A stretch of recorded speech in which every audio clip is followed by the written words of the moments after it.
from the commission or whatever you want to say, because it was like Russian and German talking to each other, and say, okay, so where's your father? Well, my father is gone. I have no idea where he is.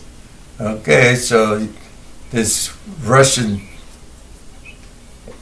whatever commissioner or whatever, he says, okay, you go ahead and we'll give you the pass so you can go. So we walk across the bridge. I remember that much.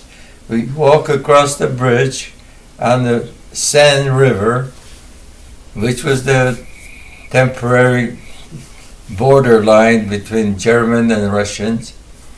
And I never forget that we were walking on the railroad bridge over the river, and it was just like looking down. You had to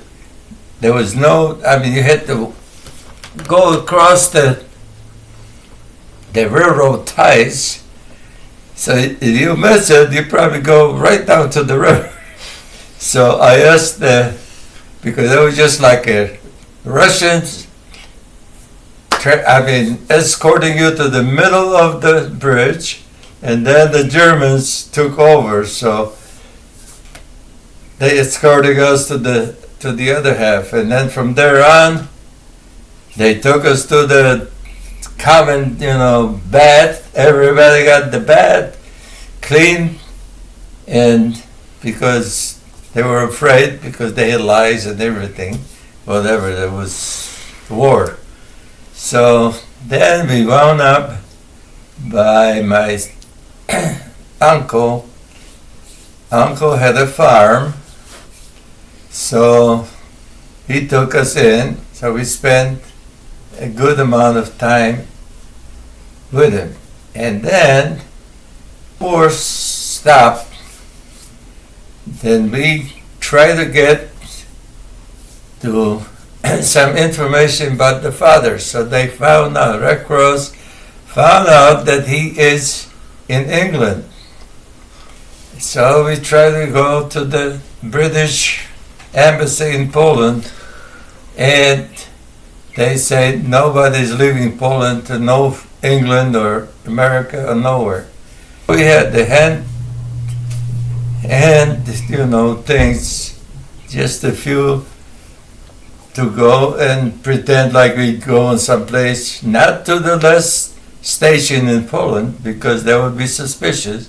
So we were just like 30 miles from the border, and we started walking. We walk and walk and walk till we got actually to the river. So, and then we waited for a certain time for the guard change, between the Russian guard and the Germans guard. So we got there,